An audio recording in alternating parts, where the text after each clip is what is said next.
Hello people, welcome back to my channel. तो आज हम पढ़ेंगे chapter number 2, that is type of duties. Okay, तो उसमें जो टाइप ऑफ कुछ पहले के 10-15 पेज के मैंने एक पेज में समरी बनाई है वो पढ़ेंगे। उसके बाद जो वो प्रोटेक्टिव ड्यूटीज़ रहती है ना, वो एंटी डंपिंग, सेफ गार्ड, वो सब अपन अच्छे से पढ़ेंगे। बट ये वाला बस अपने को क्वेश्चन सॉल्व करने में ज़्यादातर काम आता है, बाकी तो ऐसा कुछ काम नहीं आएगा। वो भी वैल्यूएशन चैप्टर में थोड़ा बहुत काम आएगा। तो एक बार जल्दी से पढ़ लेते हैं इसी में से। ओके, पहला क्या है, सोशल वेलफेयर चार्जेस। तो सोशल वेलफेयर चार्जेस जो इसको फर्स्ट शेड्यूल में बताया गया है और इसको हम लोग को लेवी इसलिए किया गया है ताकि जो भी कमर्शियल जो भी गवर्नमेंट की कमिटमेंट है कि वो फाइनेंस, एजुकेशन, हेल्थ और सोशल सिक्योरिटी प्रोवाइड करेगा, तो उसको फुलफ़िल करने के लिए सोशल वेलफेयर चार्जेस लिया जाता है।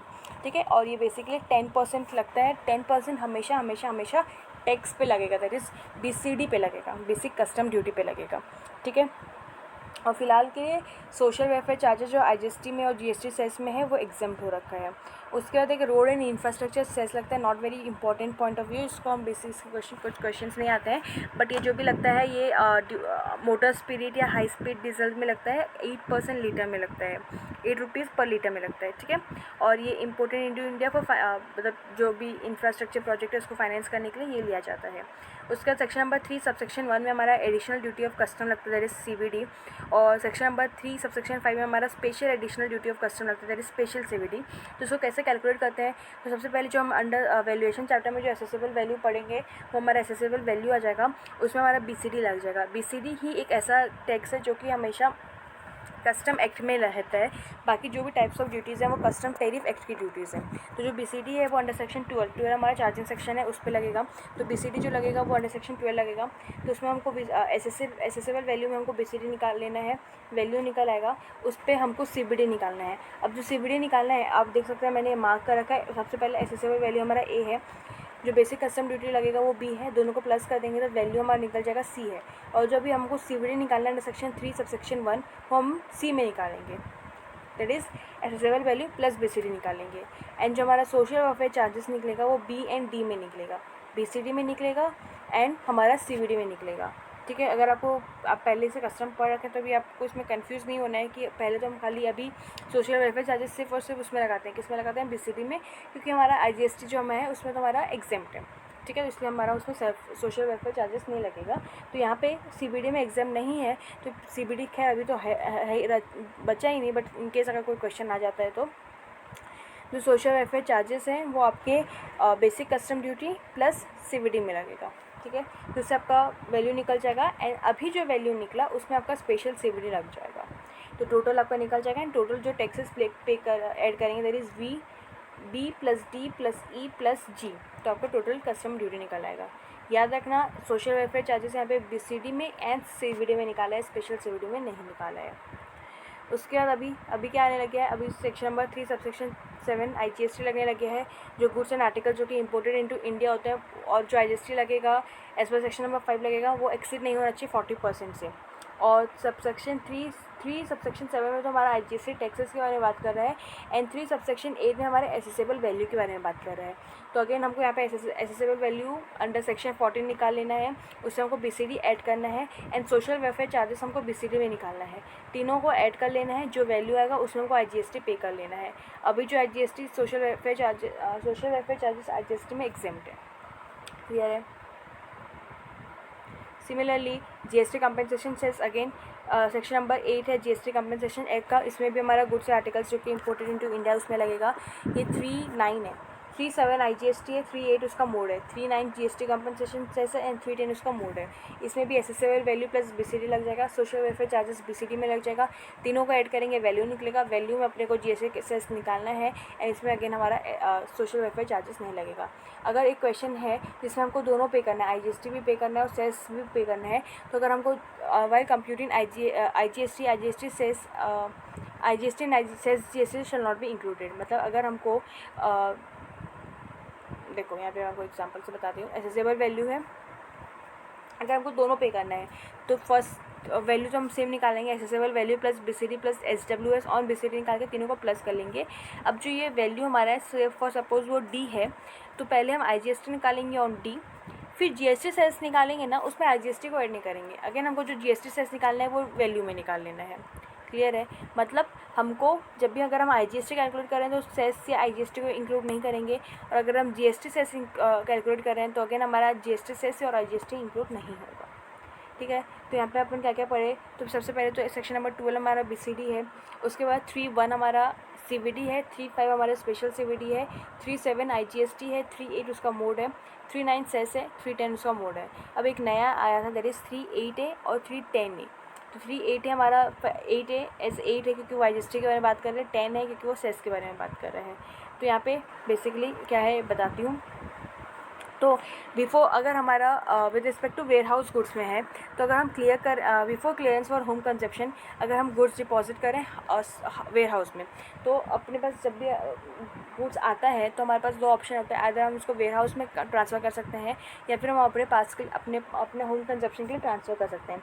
तो सपोज़ हमने वेयर हाउस में रखा, हमने सारी प्रोसेस सारी फैसिलिटीज़ हमारी जो हमको रिक्वायरमेंट्स हमने फुलफ़िल की, ठीक है। तो अभी हमने जो गुड्स डिपॉजिट हो गया वेयर हाउस में, अब एक कस्टमर आया और उसको गुड्स चाहिए था, तो अपन क्या किया, अपन उसको होम कंजप्शन के लिए नहीं किया, हमने क्या किया, हमने वेयर हाउस से ही उसको भेज दिया।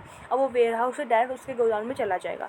तो अगर जो गुड्स हैं वो हम वेयर हाउस में डिपॉजिट है और उसको अगर हम सोल्ड कर रहे हैं तो उसकी कैलकुलेशन कैसे होगी। तो फर्स्ट अगर हमारा जो भी वेयर हाउस में जितने भी गुड्स हैं सब हमने सोल्ड कर दिया है, इफ़ होल गुड्स सोल्ड, तो उसमें हमारा जो टैक्स है कितना, तो जितना में हमने उसको बेचा है, जितना हमने उसको बेचा है, या फिर जो हमने यहाँ पे 3.8 में निकालते हैं ये जो ड्यूटीज़ निकालते हैं, या 3.10 में जो ड्यूटीज़ निकालते हैं, विच एवर इज़ हायर वो रेट लग जाएगा, उतना हमको टैक्सेस पे करना पड़ेगा, या तो ट्रांजैक्शन वैल्यू में या फिर जो 3.10 या 3.8 में हम जो पूरा ड्यूटी वगैरह पे करके निकालते हैं जो विच एवर इज़ हायर वो लेगा। हाउएवर अगर हमारा पार्ट्स ऑफ गुड्स सोल्ड है, मतलब कुछ पार्ट्स हैं, तो उसको हम प्रोपोर्शनल बेसिस में निकालेंगे। तो अगेन 3.8 या 3.10 अगर आईजीएसटी है तो 3.8 सेस है तो 3.10, तो बेसिकली आईजीएसटी होता है, तो 3.8 या फिर transaction value of proportionate goods whichever is higher. अब यहाँ पे क्या हो रहा है, अगर मल्टीपल ट्रांजेक्शन हो रहे हैं, तो सपोज हमारे पास 1000 यूनिट ऑफ समथिंग था, ठीक है। तो पहले हमने 200 यूनिट बेचा, फिर हमने 200 यूनिट बेचा, फिर 400 यूनिट बेचा, फिर 500 यूनिट बेचा, वो सब वेयर हाउस से किए। तो हम कौन सा ट्रांजेक्शन वैल्यू लेंगे, if the goods are sold more than once before such clearance, तो जो लास्ट ट्रांजेक्शन हमने किया, जो लास्ट में अगर हम 200 यूनिट या 300 यूनिट बेच रहे हैं, तो जो लास्ट का जो ट्रांजेक्शन वैल्यू लेंगे और जो रहेगा वो ट्रांजेक्शन वैल्यू हम ले लेंगे, ठीक है। तो आई गेस इस वेयर हाउस से एक क्वेश्चन आ सकता है क्योंकि ये नए नए आए हैं, खैर इस अटैम्प्ट में तो नया नहीं है बट पिछले 2-3 अटैम्प्ट में ही आया है, और आई गेस इससे एक क्वेश्चन आ सकता है, तो ये वाला ज़रूर कीजिएगा। एंड बाकी सब तो ये I don't think special CVD and CVD का मेंशन भी होगा, और हाँ ये वाला तो आपको एग्ज़ाम में ऐसा पूछेगा नहीं, बट ये आपको काम आएगा ही आएगा, एंड नहीं भी पढ़ने से चलेगा क्योंकि आप वैल्यूएशन चैप्टर में तो इसको यूज़ टू हो ही जाएंगे। तो इस पूरे में जो सबसे इम्पोर्टेंट जो मुझे लगा वो है section number 3.8a and 3.10a। Clear है? इसका एक क्वेश्चन जरूर कर लीजिएगा। Now let's move to study material, उसमें जो जो कंसेप्ट है बच्चे हैं वो पढ़ लेते हैं, ठीक है। अब आते हैं next section number 6 and 7 of the custom tariff act, ठीक है। प्रोटेक्टिव ड्यूटीज़ के बारे में, तो बेसिकली दो टाइप की ड्यूटीज़ होते हैं, एक रेवेन्यू ड्यूटीज़ होता है और प्रोटेक्टिव ड्यूटीज़ होते हैं। रेवेन्यू ड्यूटीज़ इसलिए इम्पोज किया जाता है ताकि जो गवर्नमेंट का रेवेन्यू है वो इंक्रीज़ हो, एंड प्रोटेक्टिव ड्यूटी बेसिकली इसलिए इम्पोज किया जाता है ताकि हमारे जो इंडिजिनियस इंडस्ट्रीज़ हैं, मतलब हमारी जो देसी इंडस्ट्रीज़ हैं उनको प्रोटेक्शन दें। अगर आप सपोज हमारा कंट्री अब एग्रीकल्चर के लिए फेमस, राइट, तो अगर हम अच्छे से प्रोड्यूस कर रहे हैं राइस वीट, ठीक है, हमारे फार्मर्स प्रोड्यूस कर रहे हैं, एंड स्टिल हम बाहर से राइस और वीट ये सब हम इंपोर्ट कर रहे हैं, तो ये काफ़ी हार्म पहुंचाएगा हमारे इंडियन फार्मर्स को। तो उस केसेस में गवर्नमेंट क्या कर सकता है, प्रोटेक्टिव ड्यूटी इम्पोज कर सकता है जिससे कि हमारे इंडिजिनियस इंडस्ट्रीज़ को प्रोटेक्शन मिले, ठीक है, कि ताकि जो चिप इंपोर्टेड आर्टिकल हमारे मार्केट में नहीं आए और हमारे जो इंडिजिनियस गुड्स हैं वो हमको अनएट्रैक्टिव नहीं लगे, ठीक है। बट क्या क्या फैक्टर्स होने चाहिए टू कंसिडर प्रोटेक्टिव ड्यूटी, तो फर्स्ट वो एकदम स्टिफ नहीं होना चाहिए। अब एकदम ही स्टिफ हो जाएगा तो लोग इंपोर्ट करना छोड़ देंगे, राइट। फॉर एग्जांपल जो टॉयज़ वगैरह है, जो चाइना माल आता था टॉयज़ वगैरह, अब आप एकदम ही वो कर देंगे स्ट्रिप प्रोडक्टिव ड्यूटी इम्पोज कर देंगे, नो डाउट वो हमारे इंडस्ट्रीज़, हमारे इंडियन हैंडीक्राफ्ट्स गुड्स जो टॉयज़ वगैरह तो उसको डिस्ट्रॉय किया है, बट स्टिल आप एकदम ही स्टिफ लाइक 100% ड्यूटी या ऐसा कुछ कर देंगे तो लोग इंपोर्ट करना छोड़ देंगे, राइट। एंड सेकेंड होगा कि वो it should be sufficiently attractive to encourage imports to bridge the gap between the demand and supply of those articles। तो ऑब्वियसली हमको ड्यूटी इम्पोज करना है, बट स्टिल ऐसा ड्यूटी इम्पोज करना है जो कि अट्रैक्टिव हो स्टिल इम्पोर्ट करने के लिए लोग चाहें, ठीक है। और ये कौन लेवी करेगा? सेंट्रल गवर्नमेंट करेगा, but on recommendation of tariff commission करेगा, ठीक है। ऐसा सेंट्रल गवर्नमेंट पहले टैरिफ कमीशन जाके किसको बोलेगा? अगर टैरिफ कमीशन को लगा कि हाँ हार्म हो रहा है हमारे इंडिजिनियस इंडस्ट्रीज़ को, तो वो जाके रिकमेंड करेगा सेंट्रल गवर्नमेंट को, एंड देन सेंट्रल गवर्नमेंट अपने हाथ में मैटर लेगा, वो थोड़ा जांच पड़ताल करेगा, एंड देन वो लेवी करेगा प्रोडक्टिव ड्यूटी में, ठीक है। ओके, नाउ ड्यूरेशन क्या है? जो भी ड्यूरेशन उन लोग बोलें, जो फर्स्ट शेड्यूल में स्पेसिफाई होगा वही ड्यूरेशन होगा। And power of central government क्या है कि वो उस ड्यूटीज़ को ऑल्टर कर सकते हैं, तो वो ऑब्वियसली रिड्यूस कर सकता है कि दैट प्रोडक्टिव ड्यूटी कुछ केसेस में इंक्रीज है। अगर हमारे कंट्री में रिसेशन वगैरह है तो वो इंक्रीज़ कर सकता है ऑब्वियसली, क्योंकि हम और नहीं चाहते कि हम अपना पैसा पे करें, राइट। तो वो उस वैसे रिसेशन के हिसाब से वो इंक्रीज़ या डिक्रीज़ कर सकते हैं अपने ऑफिशियल गैजेट में।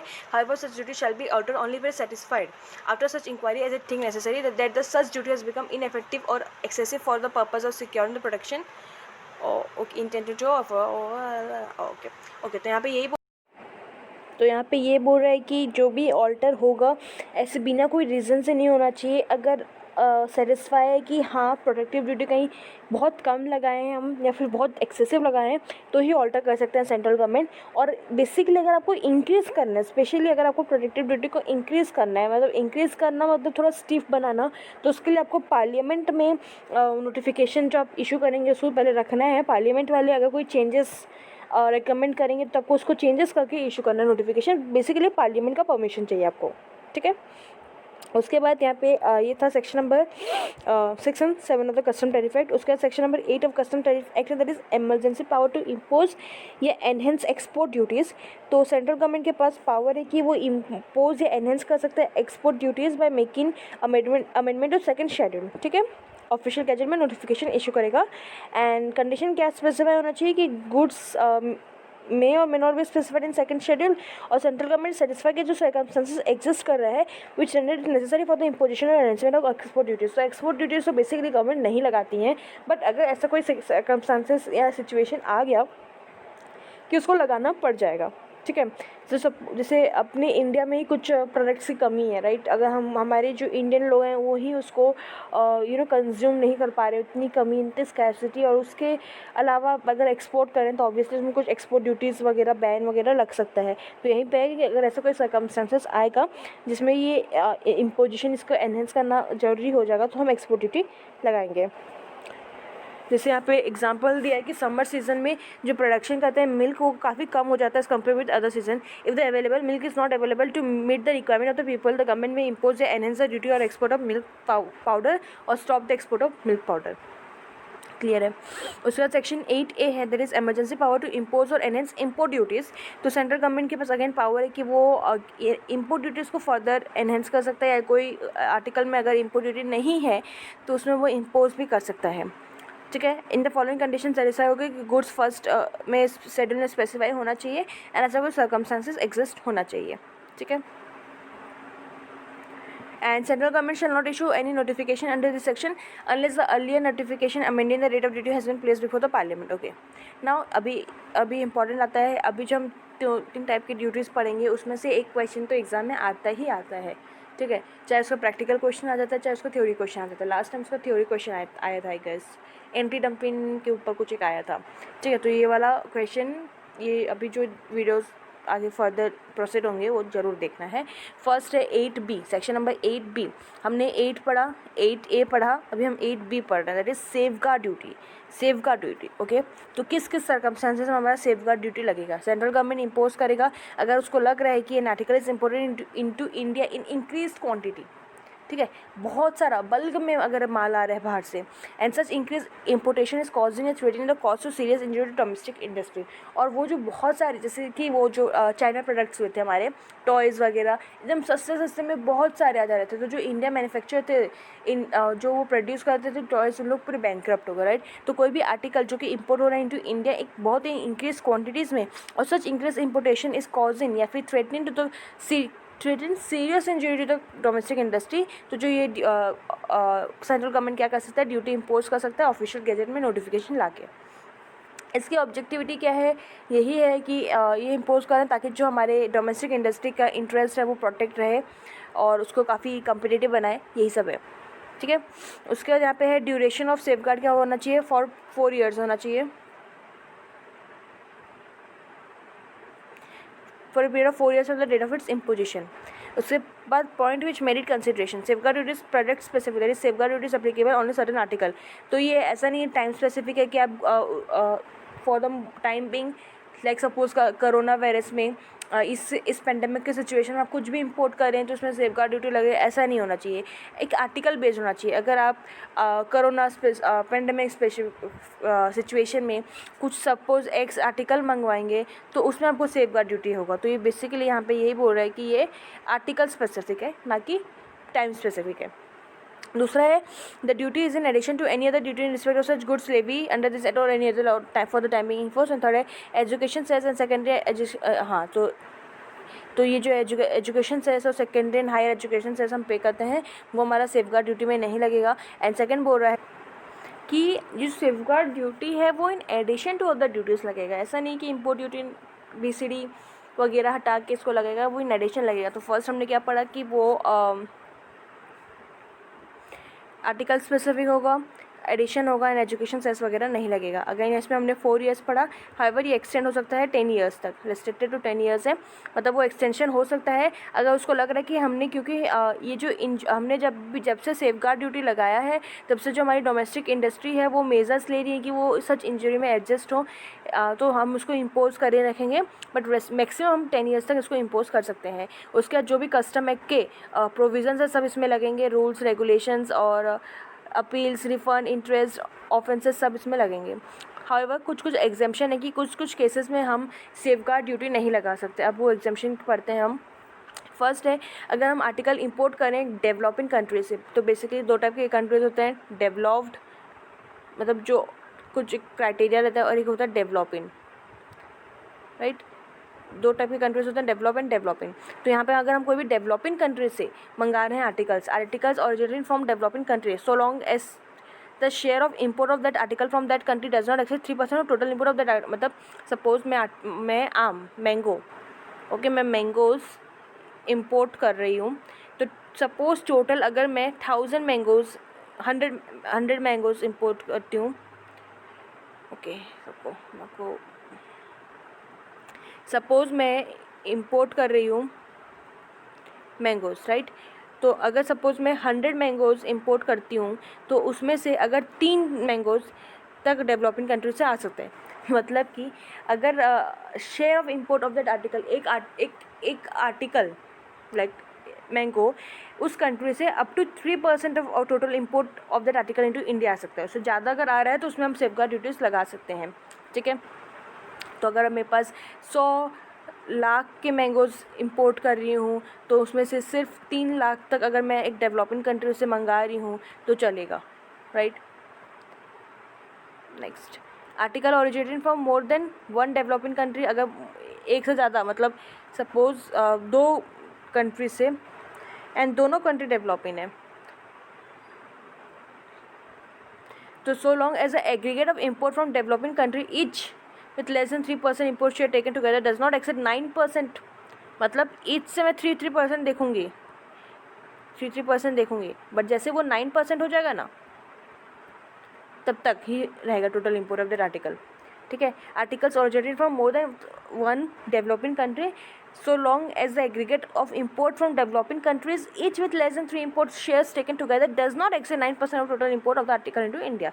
तो यहाँ पे with respect to 3% है, डेवलपिंग कंट्री से मंगा सकते हैं, या फिर अगर मोर देन 1 डेवलपिंग कंट्री है तो ईच का 3% और टोटल मिला के 9% तक ही हमारा अलाउ है, ठीक है। बट उसके बाद अगर हम 100% EOU या फिर स्पेशल इकोनॉमिक जोन से इंपोर्ट कर रहे हैं तो इसमें अप्लाई नहीं होगा अनलेस वो स्पेसिफिकली एप्लीकेबल करवा रहे हैं, या फिर जो article imported is either clear as such into domestic tariff और use in the manufacture when goods are clear into DTA। In such cases safeguard duty shall be levied on that portion of the article so clear or so used as was levied when it was imported into, ठीक है। तो क्या क्या exemption में पढ़ा, अगर developing country से 3% तक मंगा रहे हैं, या फिर मोर देन 1 डेवलपिंग कंट्री से 3% ईच और 9% से मंगवा रहे हैं, या फिर हम 100% EOU या SEZ से अगर इंपोर्ट कर रहे हैं तो, ठीक है। तो यहाँ से हमारा सेफगार्ड ड्यूटी नहीं लगेगा।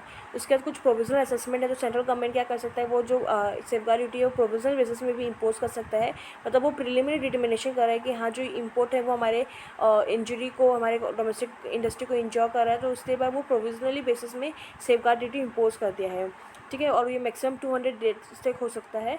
एंड जैसे वो सेंट्रल गवर्नमेंट फाइनल डिटर्मिनेशन करेगा, मतलब क्या होता है ना, ये सब जो रिसर्च एजेंट्स करते हैं उसमें काफ़ी टाइम लग जाएगा, तो इतना मतलब हमारी डोमेस्टिक इंडस्ट्री काफ़ी इंजोर हो जाएगी, राइट। तो ये बारी प्रोविजनल बेसिस में कर सकता है, हर प्रोविजनल बेसिस 200 डेज तक एक्सटेंड होगा।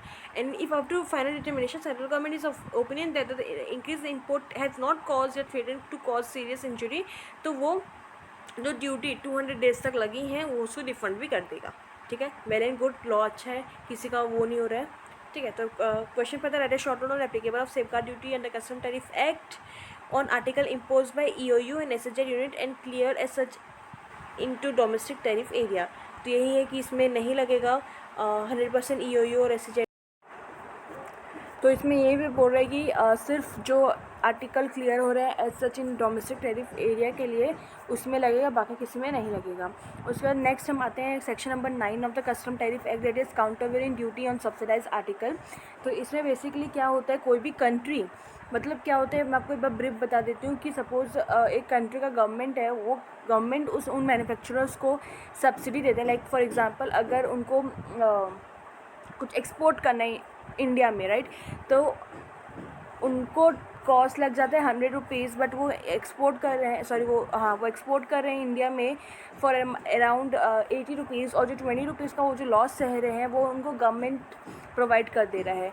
तो इस केसेस को रोकने के लिए तो यहाँ पर section number 9 of custom duty में हमारे पास इंडिया वाले काउंटरवेयरिंग ड्यूटी ऑन सब्सिडाइज आर्टिकल लगा सकते हैं, बट अगेन कुछ कंडीशंस हैं।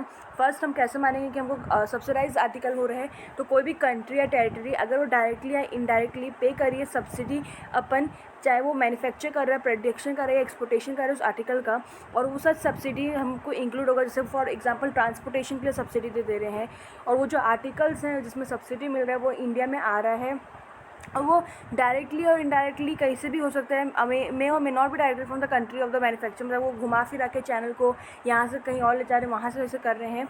And the article may be in the same condition as and when exported from the country of the manufacture production और may be change in condition by manufacture production और otherwise. तो basically क्या क्या condition होना चाहिए, सबसे पहले जो कंट्री या टेरिटरी है वो डायरेक्टली इनडायरेक्टली जो मैन्युफैक्चरर है, जो प्रोडक्शन है, जो उसका एक्सपोर्टेशन है, उसमें उन लोग सब्सिडी ग्रांट करिए, बेसिकली फॉर एग्जाम्पल ट्रांसपोर्टेशन में हेल्प कर रही है, और वो जो है हमारा वो जो आर्टिकल इंडिया आ रहा है, और वो मे और मे नॉट भी डायरेक्टली हमारे उस कंट्री से आ रहा है, घूम फिर के भी आ सकता है, और वो सेम कंडीशन में होना चाहिए, या फिर जो मैन्युफैक्चर प्रोडक्शन अदरवाइज जैसे कंडीशन चेंज हो रहा है वैसे चेंज में होना चाहिए, ठीक है। तब हमको जब सेक्शन नंबर 9 लगेगा, गवर्नमेंट अब सब्सिडाइज आर्टिकल में काउंटरवेयरिंग ड्यूटी लगा देगी।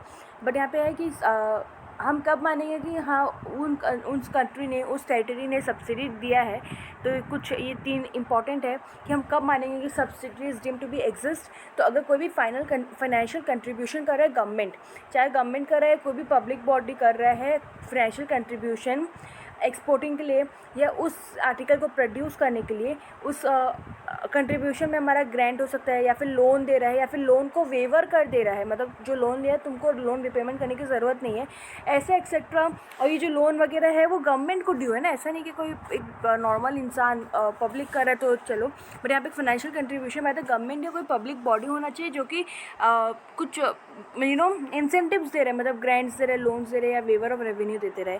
सेकेंड है there is any form of income या प्राइस सपोर्ट ग्रांटेड, मतलब अगर आप ये इतना एक्सपोर्ट करोगे तो आपको हम इतना प्राइस देंगे, इतना ये देंगे, कुछ इनकम देंगे या फिर कुछ रिडक्शन देंगे। तो वही है, there is any form of income या प्राइस सपोर्ट ग्रांटेड और मेंटेन बाय द गवर्नमेंट, जिससे कि क्या हो रहा है, हमारा उस आर्टिकल का एक्सपोर्ट इंक्रीज़ हो रहा है और reduces import of that article into that country, मतलब लोग चाह रहे हैं कि वो इंपोर्ट ना करें, वो वहाँ पे मैन्युफैक्चर करें।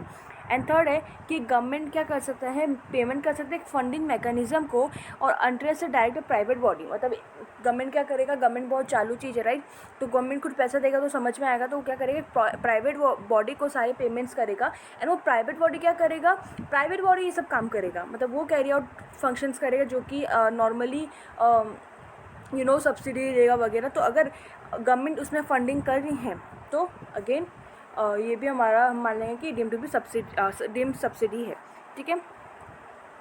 हाँ,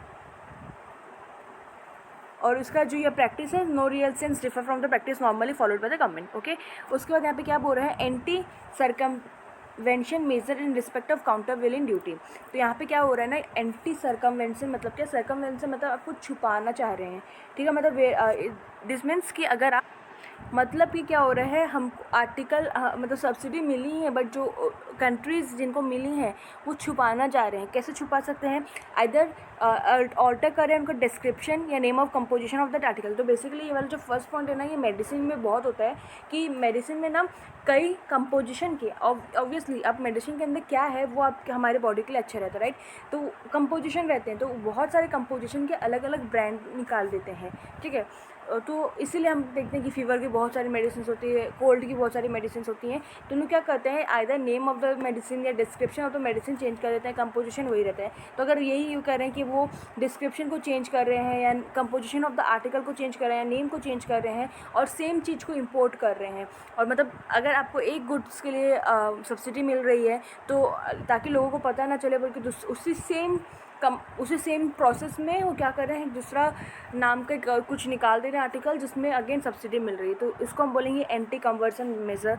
उसके बाद वो जो भी आर्टिकल है उसको पूरा तरीके से नहीं बेच के डिसअसेंबल फॉर्म में बेच रहे हैं, मतलब आधा आधा सामान करके बेच रहे हैं, या फिर कंट्री का ओरिजिन चेंज कर दे रहे हैं, मतलब अगर हमको चाइना से मिल रहा है तो उसको चाइना वाले किसी और को भेज दे रहे हैं एंड देन वो और वाले हमको भेज रहे हैं, तो अपना origin of the country change कर रहे हैं, या कोई भी एनी अदर महीना कर रहे हैं, तो उसमें भी हमारा काउंटर वेरिएंट ड्यूटी लग जाएगा, ठीक है। तो ये भी एंटी कन्वर्सन इंपॉर्टेंट था। अब बात आते हैं कि कितने amount of counter variant duty लगेगा, तो जो amount of counter variant duty लगेगा वो एक्सेप्ट नहीं करेगा जो भी अमाउंट ऑफ सब्सिडी पेड है, मतलब अगर मेरी एग्जाम्पल में 20 रुपीज़ गवर्नमेंट सब्सिडी दे रहा था तो हमको जो काउंटर वेरिएंट ड्यूटी लगाना है वो 20 रुपीज़ तक का लगाना है।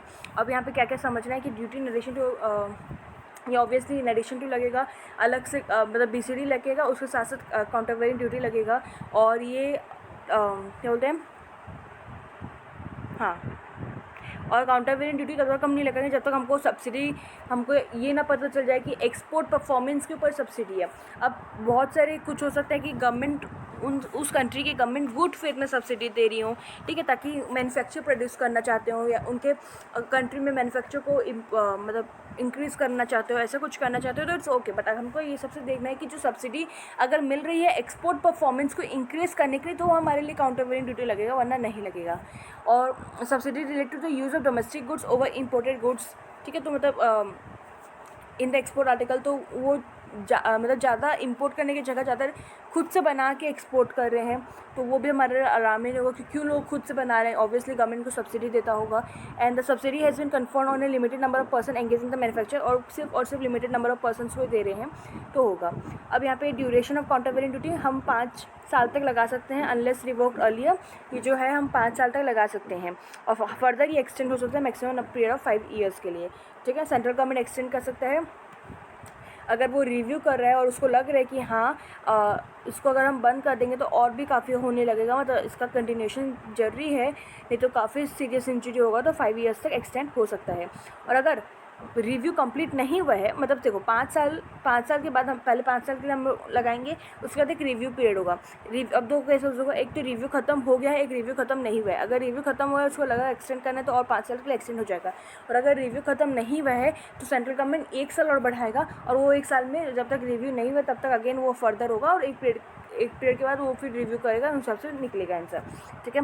उसके बाद यहाँ पे क्योंकि प्रोविजनल काउंटर वेरिएंट ड्यूटी भी लग सकता है, तो अगर जो amount of subsidy when the determination of amount of subsidies, मतलब अभी तक हम डिटरमाइन, सेंट्रल गवर्नमेंट डिटरमाइन नहीं कर पाया कि कितना अमाउंट ऑफ सब्सिडी वो कर रहा है, पे वो गवर्नमेंट उन कंट्री को पे कर रहा है, तो कुछ government provisional counter variant duty भी इम्पोज कर सकती है, बट ये एग्जिट नहीं होना चाहिए amount of subsidy as provisionally estimated. हमें ऑब्वियसली कुछ तो अमाउंट हमारे मन में होगा ही, ठीक है, तो जो प्रोविजनली हमको अमाउंट लग रहा है कि जो अमाउंट ऑफ सब्सिडी है उतना हम amount of counter variant duty बदले लगा देंगे प्रोविजनल बेसिस में, और जब हमको फाइनल सब्सिडी पता चल जाएगा और अगर वो लेस देन है सब्सिडी तो रिड्यूस कर देंगे, रिफंड भी मिल जाएगा, ठीक है। मतलब अगर हम ज़्यादा काउंटर वेरिएंट ड्यूटी लगा दे रहे थे, उतना हमको नहीं लगाना था, तो हम रिफ़ंड भी कर देंगे, ठीक है। और इसके बाद ये रेट्रोस्पेक्टिव इम्पोजिशन भी होगा। अब कुछ कंडीशन है कि कब रेट्रोस्पेक्टिव ये होगा imposition of counter variant duty. तो अगर जो इंजरी टू डोमेस्टिक इंडस्ट्री है वो डिफ़िकल्ट टू रिपेयर है, मतलब बहुत शॉर्ट पीरियड में क्या हो गया ना, बहुत शॉर्ट पीरियड में काफ़ी कुछ एक्सपोर्ट हो गया है, राइट, मतलब उन लोग कुछ 90 डेज़ के हिसाब से हम रेट्रोस्पेक्टिव लगाते हैं, तो ठीक है, उन कुछ एक मंथ में ना क्या हो गया कि बहुत जन लोअर वैल्यू में चाइना वाले बहुत कुछ हमारे यहाँ भेज दिए हैं, ठीक है। तो इसलिए जैसे कि हमारी डोमेस्टिक इंडस्ट्री को काफ़ी इंजरी हो गई, तो इसलिए क्या कर सकते हैं,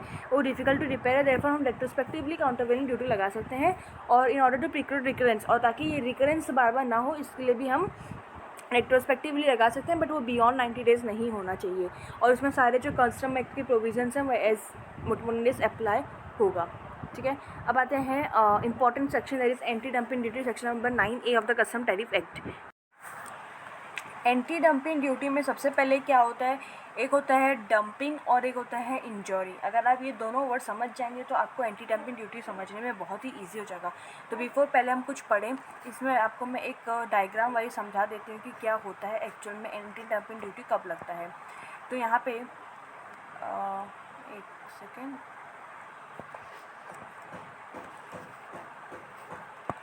फर्स्ट यहाँ पे सबसे पहले क्या होता है, चाइना, राइट, चाइना एक्सपोर्ट करता है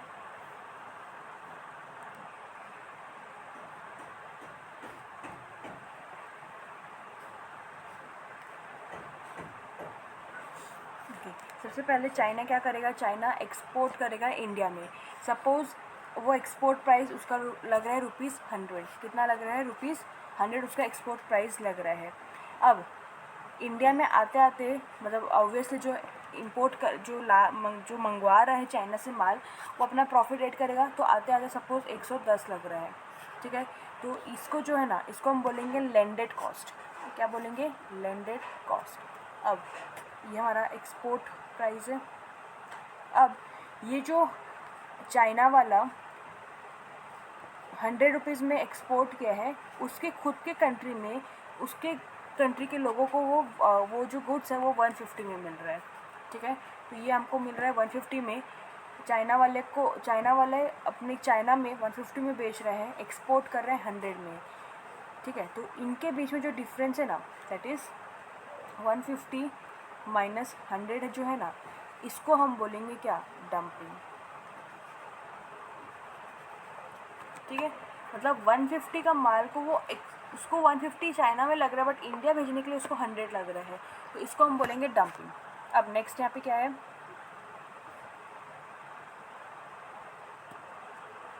तो एक बार डंपिंग के बारे में पढ़ लेते हैं यहाँ से। फिर हाँ, when the export price of the product imported in India is less than the normal value of live articles sold in the domestic market of the exporter is known as dumping। मतलब dumping मतलब वो जो exporter का market है, मतलब जो China का market है, उसका नॉर्मल वैल्यू उस ज़्यादा है एज़ कम्पेयर टू वो जितना एक्सपोर्ट कर रहे हैं, तो उसको हम बोलेंगे डंपिंग।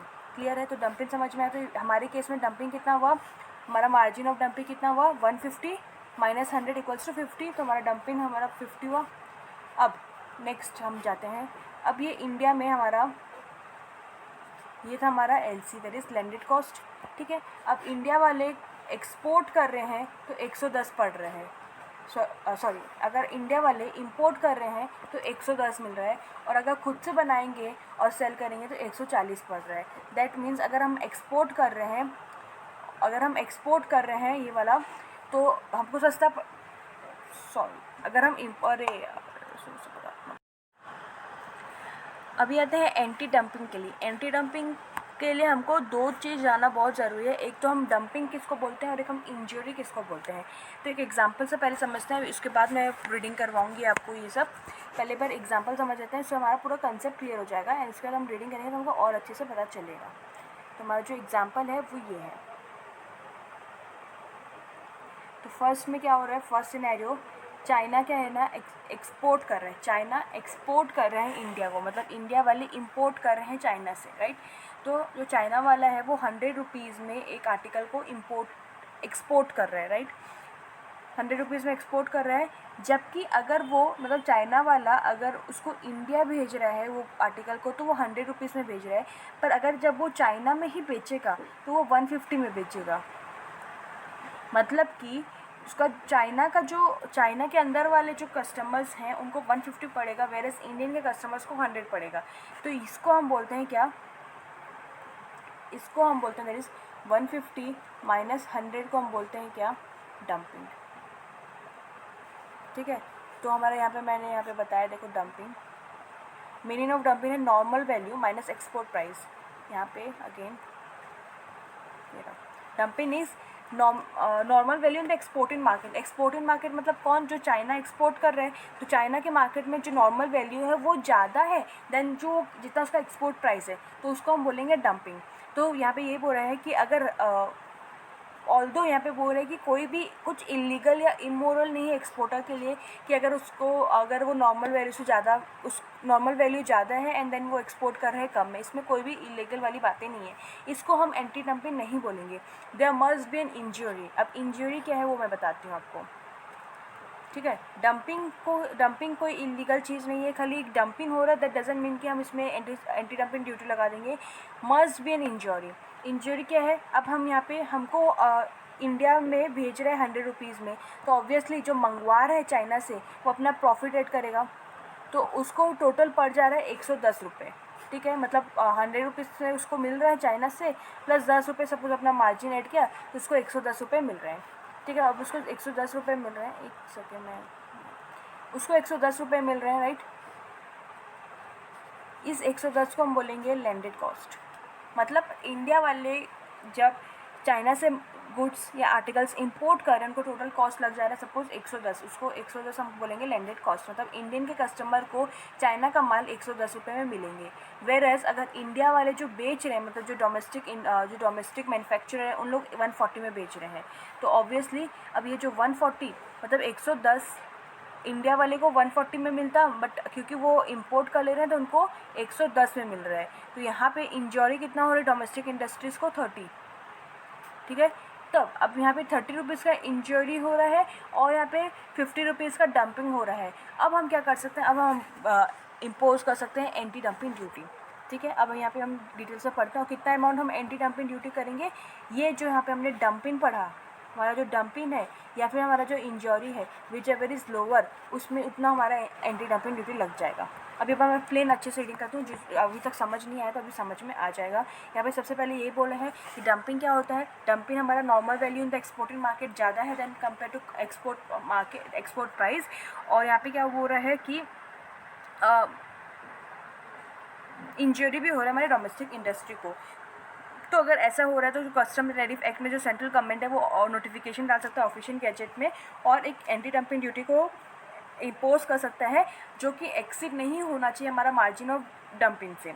और इसके लिए जो भी नोटिफिकेशन डालेगा हाउस ऑफ पार्लियामेंट में वो आएगा। ठीक है, laid before down the house of parliament होगा। अब कितना आप एंटी डंपिंग ड्यूटी लगा सकते हैं, that is margin of dumping या injury margin whichever is lower. तो हमारा मार्जिन ऑफ डंपिंग हमारे एग्जाम्पल में कितना था, 150 माइनस 150, एंड इंजरी मार्जिन कितना था, जो इंडिया वाले के लिए कितना लॉस हो रहा है, 140 में वो बेच रहे हैं, बट क्योंकि वो इंपोर्ट कर ले रहे हैं कुछ लोग, तो उनको 110 में लोगों कस्टमर्स को मिल जा रहा है। तो हमारा जो इंजरी है 30, तो विच एवर इज लोअर था, हमको 30 रुपीज़ तक हम एंटी डंपिंग ड्यूटी लगा सकते हैं। ठीक है, और अगेन ये इन एडिशन टू लगेगा, मतलब BCD SWS सब लगेगा, उसके बाद एंटी डंपिंग ड्यूटी लगेगा। तो यहाँ पे वही अभी सब एक्सप्लेन करेगा। मार्जिन ऑफ डंपिंग क्या है, normal value minus export price. Export price क्या है, मतलब जो भी गुड्स हमारे इंडिया में आ रहे हैं कितना प्राइस में आ रहे हैं वो है। अब सपोज हमको एक्सपोर्ट प्राइस पता नहीं है, अब हमको एक्सपोर्ट प्राइस क्यों पता नहीं है, क्योंकि हमारे पास डेटा नहीं है, गवर्नमेंट के पास इन्फॉर्मेशन नहीं है, या फिर जो थर्ड पार्टी है उनको बता नहीं रही है, जो उन लोग कॉन्फिडेंशियल रखना चाह रहे हैं। तो हम ऐसा मानेंगे कि लाइट आर्टिकल का मतलब हम क्या करेंगे, अगर वो हम क्या मान लेंगे एक्सपोर्ट प्राइस क्या है, तो जो इंडिया वाले, अब इंडिया वाले के आर्टिकल आ गया, इंडिया वाला जब फर्स्ट टाइम अपने इंडिपेंडेंट बायर को जितना रुपीज़ में बेचेगा उस रुपीज़ को हम एक्सपोर्ट प्राइस मान लेंगे। बट हाउएवर अगर वो रिसोल्ड नहीं करे अपने इंडिपेंडेंट बायर को, या फिर जो सेम चीज़ वो एक्सपोर्ट, जब सेम चीज़ जो इंपोर्ट किया उसको कुछ मैन्युफैक्चर करके वो इंडिपेंडेंट बायर को बना, तब तो हमको पता नहीं चलेगा गुड्स। तो उस केसेस में हम कुछ जो रूल्स वगैरह बनाया गया है उस हिसाब से ले लेंगे। ठीक है, ये सब इतना इंपॉर्टेंट नहीं है, जस्ट एक माइंडसेट के लिए कि हमको कैसे पता चलेगा प्राइस। तो सबसे पहले जो इंडिपेंडेंट बायर को इंडिया वाले बेचेंगे उसके पता चलेगा। बट हाउएवर वो कुछ मैन्युफैक्चर करके उसमें फर्दर प्रोसेसिंग करके बेच रहा है तो एज पर द रूल्स देख लेंगे। उसके बाद जो नॉर्मल वैल्यू है, नॉर्मल वैल्यू मतलब जो कंपेरेबल प्राइस होता है ऑर्डिनरी कोर्स ऑफ ट्रेड में, मतलब जो चाइना वाले अपने ऑर्डिनरी कोर्स ऑफ बिजनेस में उस आर्टिकल को कितना प्राइस में बेच रहे हैं। हाउएवर अगर कोई भी सेल नहीं है, अगर कुछ भी सेल नहीं है लाइक आर्टिकल का, ठीक है, मतलब उन लोग वो जो बेच रहे हैं आर्टिकल का उसमें कुछ फर्दर कुछ चाइना में सेल नहीं हो रहा, तो हमको कैसे पता चलेगा नॉर्मल वैल्यू। या फिर वो ऐसा कुछ हो रहा है कि मतलब चाइना में ऐसा कुछ एक सिचुएशन आ रखा है कि वो काफ़ी अभी कम में बिक रहे हैं। फॉर एग्जांपल रिसेशन है बोल के काफ़ी मतलब रिसेशन तो नहीं बट कुछ मतलब काफ़ी उसमें डिमांड नहीं है, तो काफ़ी कम हो गया उसका प्राइस। तो वो जो प्राइस हम कंपेयर नहीं कर सकते हैं, तो उसमें हम क्या करेंगे, हम उसमें देखेंगे प्राइस अगर चाइना वाला किसी थर्ड पार्टी को, मतलब किसी थर्ड कंट्री को इंडिया को एक्सपोर्ट कर रहा है, इट्स ओके, हम उसका प्राइस हमको पता नहीं। बट अगर वो किसी और को, सपोज से फॉर एग्जांपल जापान को एक्सपोर्ट कर रहा है, तो जापान को कितना प्राइस लगा रहा है वो देखेंगे। ठीक है, या फिर हम क्या करेंगे, उसका कॉस्ट ऑफ प्रोडक्शन, मतलब चाइना वालों को वो आर्टिकल बनाने के लिए कितना कॉस्ट लग रहा है, उसमें हम administrative, selling expenses, general expenses सब प्लस कर देंगे, एंड हिसाब से भी हम निकाल सकते हैं। हाउएवर यहाँ पे बोल रहे हैं कि हाँ इतना है, ये सब इतना इंपॉर्टेंट नहीं है, ये सब भी पढ़ने की इतनी ज़रूरत नहीं है। ठीक है, तो हमारा नॉर्मल वैल्यू कैसे निकालेंगे, कंपेरेबल प्राइस देखेंगे जो कि हम डोमेस्टिक मार्केट में सेल करें, अगर वो हमको नहीं पता रहेगा, अगर नॉर्मल वैल्यू हमको नहीं पता चल रहा है तो हम क्या लेंगे, थर्ड कंट्री को कितना में देख रहे हैं, एंड थर्ड कंट्री का भी नहीं पता चल रहा है, तो हम कॉस्ट ऑफ प्रोडक्शन में सारे जो एक्सपेंसेस हो रहे हैं उसको प्लस करेंगे और उससे हमको कॉस्ट ऑफ प्रोडक्शन मिल जाएगा। इंजरी मार्जिन यहाँ पे यही बोल रहा है कि हमको डिफरेंस बिटवीन कितना फेयर सेलिंग प्राइस, हमारा जो फेयर सेलिंग प्राइस है मतलब नॉन इंजरियस प्राइस, मतलब अगर हम इम्पोर्ट नहीं करवाते वो आर्टिकल चाइना से, तो हम कितना में बेचते, माइनस हमारा लैंडेड वैल्यू, उसको हम बोलेंगे इंजरी मार्जिन। अब यहाँ पे क्वेश्चन है फेयर सेलिंग प्राइस कितना है, फेयर सेलिंग प्राइस मतलब जो नॉर्मल सर्कमस्टेंसेस में इंडिया मार्केट में बिक रहा है। ठीक है, ओके ठीक है। अब होता है लैंडेड वैल्यू, लैंडेड वैल्यू मतलब जो एसेसिबल वैल्यू है कस्टम एक्ट, उसको हम लैंडेड वैल्यू ले लेंगे। और यहाँ पे भी यही बोला है कि गवर्नमेंट चाहे तो एंटी डंपिंग ड्यूटी को एक्सटेंड कर सकता है, बट प्रोवाइडेड यहाँ पे एंटी सर्कमवेंशन जो हमने इससे पहले वाले में पढ़ा वही सेम है, कि अगर वो डिस्क्रिप्शन या कंपोजिशन या आर्टिकल को अल्टर कर दे रहा है या कंट्री का ओरिजिन चेंज कर दे रहा है वही सेम है। प्रोविजनल एंटी डंपिंग ड्यूटी भी सेम है, वो रिव्यू करेंगे, और अगर उनको लग रहा है अभी तक वो रिव्यू नहीं किए तो एक बार प्रोविजनल बेसिस में करेंगे। हाउएवर अगर ज़्यादा रिफंड वगैरह भी मिल जाएगा, वही सेम सब लिखा हुआ है। और यहाँ पे 100% EOU का भी हमने पढ़ा था कि डोमेस्टिक टैरिफ एरिया तक का भेजने वाले का में एग्जाम्पशन नहीं है, बाकी सब एग्जाम्पशन है, वही सेम है अगेन। और यहाँ पे हमारा इम्पोजिशन रेट्रोस्पेक्टिव इफेक्ट में भी हमने पढ़ा कि अगर हमको लग रहा है कि शॉर्ट पीरियड में ज़्यादा डंपिंग हो गई है या फिर सीरियस इंजरी हो गई है और मतलब उसको के लिए तो हमको 90 डेज तक हम रेट्रोस्पेक्टिव डाल सकते हैं। एंड यहाँ पे भी सेम है कि 5 साल तक डालेंगे एंड फर्दर 5 साल का एक्सटेंड कर सकते हैं। हाउएवर हम रिव्यू भी कर सकते हैं, अगर हमने रिव्यू नहीं किया तो 1 ईयर का एक्स्ट्रा टाइम लेंगे एंड उसके अंदर हम रिव्यू करेंगे। यहाँ पे ये केस स्टडी है कि ऋषि रूप polymer private limited versus designated authority and additional secretary में ऐसा बोला गया है कि ये जो रिव्यू करते हैं इसमें हम ये नहीं देखते हैं कि हमको कितना एंटी डंपिंग ड्यूटी और इम्पोज करना है कि नहीं करना है, बट इसमें हम ये देखते हैं कि अगर हम एंटी डंपिंग ड्यूटी इम्पोज करना बंद कर दें तो क्या हमारा जो इंजरी है वो स्टिल कंटिन्यू होगा या वो बढ़ जाएगा, वो हमको देखना रहता है। ठीक है, ओके नेक्स्ट यहाँ पे क्या बोल रहा है, ये रूल ये कुछ नहीं है। उसके बाद records to be furnish in determination of margin of dumping. अब हमको कैसे पता चलेगा कितना डंपिंग हो रहा है, मतलब अगर कोई एक पर्सन चाइना से मंगवा रहा है, राइट, तो चाइना से मंगवा रहा है तो चाइना में उसका कॉस्ट कितना है, उसके पास कितने में आ रहा है, ये सब हमको जानने के लिए बुक्स ऑफ अकाउंट्स मेंटेन करना है। मतलब जो मंगा रहे हैं उसको बुक्स ऑफ अकाउंट्स मेंटेन करना है, नॉमिनल वैल्यू पता, उसमें नॉर्मल वैल्यू कितना है वो पता रहना चाहिए, एक्सपोर्ट प्राइस मेंटेन रहना चाहिए, और जो भी इन्फॉर्मेशन एक्सपोर्टर और प्रोड्यूसर का वो प्रोवाइड होना चाहिए। हाउएवर अगर कोई भी एक्सपोर्टर या कोई भी मतलब पर्सन इसको ये सब नहीं किया है, मतलब अगर वो फेल टू प्रोड्यूस, मतलब जो एक्सपोर्टर है अगर वो हमको ये सब डेटाज नहीं दिया है, तो हम क्या करेंगे, जो भी हमारे पास फैक्ट अवेलेबल, ऐसा नहीं कि हम उसको छोड़ देंगे, हमारे पास जो भी फैक्ट अवेलेबल है उस हिसाब से हम वैल्यू करेंगे एंड उस हिसाब से हम फिर रिव्यू करेंगे। ठीक है, उसके बाद यहाँ पे हमको रिफंड भी मिल जाएगा एंटी डंपिंग ड्यूटी का। कैसे मिलेगा, अगर जो इम्पोर्टर है, मतलब इम्पोर्टर कौन है, हमारा इंडियन का कस्टमर है, ठीक है, अगर जो इम्पोर्टर है क्योंकि वो चाइना से माल मंगाएगा, राइट, तो इम्पोर्टर अगर proves to the satisfaction of the central government, अगर वो सेंट्रल गवर्नमेंट को सेटिस्फाई कर दे रहा है कि वो एंटी डंपिंग ड्यूटी जो पे किया है अंडर सेक्शन 9A वो in excess of the actual margin of dumping relation to such article. मतलब हमने ये क्या पढ़ा कि हमने ये पढ़ा कि जो हम एंटी डंपिंग ड्यूटी लगाएंगे वो हमारे मार्जिन ऑफ डंपिंग से ज़्यादा नहीं होना चाहिए, इसलिए तो हमारा मार्जिन ऑफ ड्यूटी है इंजरी विच इज लोअर का लिमिट है, राइट।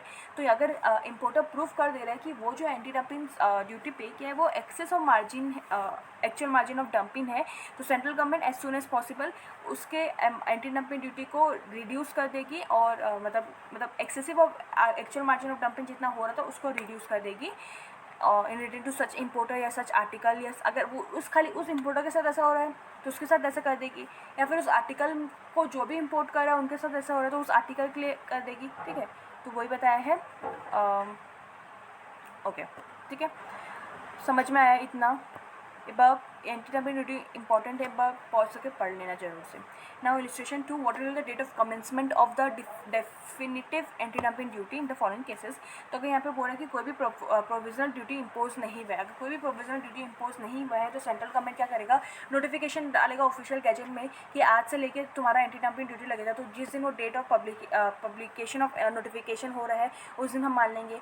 प्रोविजनल ड्यूटी अगर इंपोज हो रहा है तो जिस दिन हमारा नोटिफिकेशन में बोला गया है कि जिस दिन से प्रोविजनल लगेगा उस दिन का ले लेंगे डेट। एंड थर्ड बोल रहा है कि अगर एंटी डंपिंग ड्यूटी रेट्रोस्पेक्टिवली हो रहा है तो obviously again date of commencement क्या होगा, प्रायर डेट, मतलब जो नोटिफिकेशन आपको बोलेगा कब से आपको रेट्रोस्पेक्टिवली लेना है वो डेट हो जाएगा। हाउएवर हमको इसमें ये देखना है कि 90 डेज से ज़्यादा पहले का रेट्रोस्पेक्टिव इफेक्ट नहीं आएगा। क्लियर है, तो ये था हमारा एंटी डंपिंग ड्यूटी। बस आपको ये डायग्राम समझ जाना है और विच एवर इज लोअर लेना है इसमें, that is 150 minus 100 and 140 minus 110, which ever is lower उतना आपको एंटी डंपिंग ड्यूटी लगेगा। ठीक है, एंड एक्सीड नहीं होना चाहिए मार्जिन ऑफ डंपिंग से। क्लियर है, नेक्स्ट आते हैं। नेक्स्ट है section number 9B of the custom tariff act. यहाँ पे बताया गया है कि कुछ कुछ केसेस में section number 9 that is countervailing duty और 9A that is anti dumping duty नहीं लगेगा।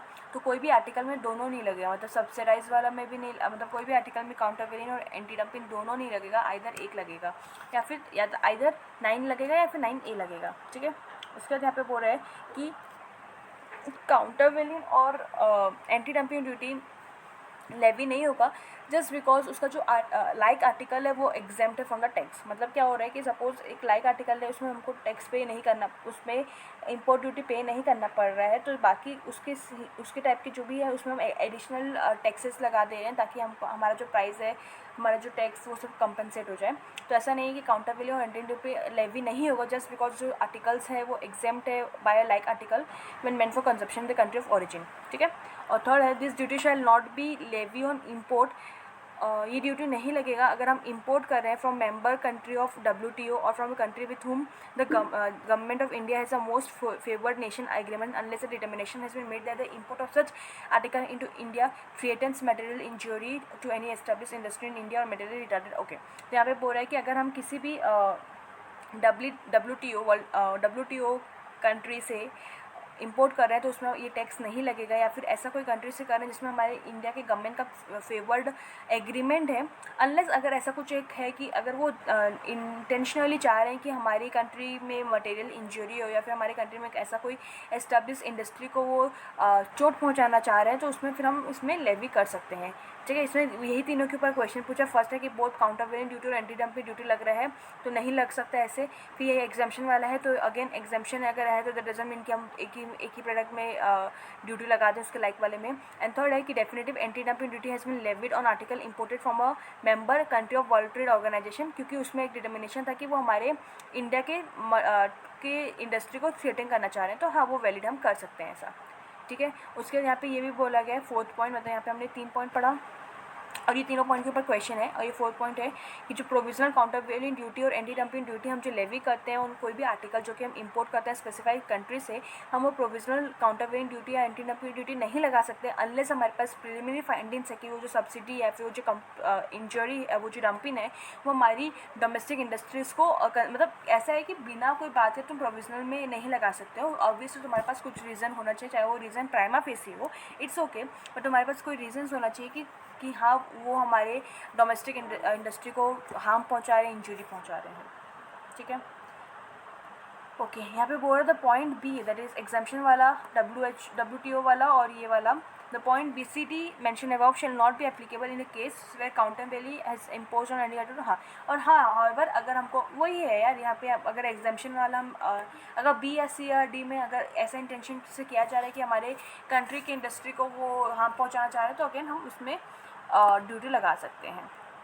एंड नेक्स्ट हमारा लास्ट है 9C, that is appeal for the custom tariff act. तो यहाँ पे बोल रहा है कि एक अपील कर सकते हैं। तो इसमें एक यहाँ पे बोल रहा है कि provision of 9C of the custom tariff act बताता है कि किस किस ऑर्डर के अगेंस्ट अपील फाइल कर सकते हैं। तो an appeal against the order of determination या रिव्यू लाए होता है, मतलब हम फाइल कर सकते हैं ऑन CESTAT, मतलब custom excise service tax appellate tribunal, जो कि under section 129 of custom act में हुआ था। और मतलब कोई भी अगर कोई भी जैसे सपोज़ कुछ भी सब्सिडी या डंपिंग का ड्यूटी एग्जिस्टेंस है, और सो इफ़ेक्ट के ऊपर लेके हम कुछ भी अपील कर सकते हैं। अगर कोई भी सब्सिडी या डंपिंग के रिलेशन करना है, या फिर जो इंपोर्ट कर ले रहे हैं काफ़ी इंक्रीज क्वांटिटी में अंडर ऐसा कुछ कंडीशन जिससे कि हमारे सीरियस इंजरी हो रहा है डोमेस्टिक इंडस्ट्री को, तो उसके लिए भी हम अपील फाइल कर सकते हैं। और ये अपील का फ़ीस है 15,000 और एवरी एप्लीकेशन करना है मतलब या तो वो स्टे करवा सकते हैं थोड़े दिन के लिए, या फिर मिस्टेक को रेक्टिफाई करा सकते हैं, या फिर कुछ भी करवा सकते हैं। और उसको अगेन 500 रुपीज़ का फीस एक्म्पेनिड होना चाहिए एप्लीकेशन के साथ। And every appeal under this section shall be filed within 90 days of the date of order under appeal. तो 90 days के अंदर करना है। हाउएवर जो एपिलेट ट्रिब्यूनल है वो एंटरटेन कर सकता है आफ्टर एक्सपायरी ऑफ 90 days अगर सेटिस्फाइड है, सफिशिएंट कॉज है तो। ठीक है, एंड द एपिलेट ट्रिब्यूनल में after giving the parties to the appeal an opportunity of being heard pass such order thereon anything fits confirm in modifying या annulling the order appeal against. Clear है? तो ये ऐसे ही है, just पढ़ लेना कि किसको हम अपील कर सकते हैं, custom excise and service tax appellate tribunal को। क्लियर है? एंड सोशल वेलफेयर चार्जेस तो हमने पढ़ ही लिया है। ओके, तो that's it guys, thank you very much. Chapter number 2 भी हो गया है। एंड अभी हम चैप्टर नंबर 2 के टेस्ट एंड नॉलेज के क्वेश्चंस का वीडियो डाल दूँगी मैं रात तक। एंड या सो मेक श्योर आप वॉच करें, एंड मेक श्योर आप क्वेश्चंस के समरी बना लें, ताकि आपको एग्जाम टाइम सिर्फ एक वीडियो मतलब कंसेप्ट वीडियो देखने से ही पूरा हो जाएगा। ठीक है, तो that's it guys, thank you very much, and please like share and subscribe, it would mean a lot to me. So bye bye.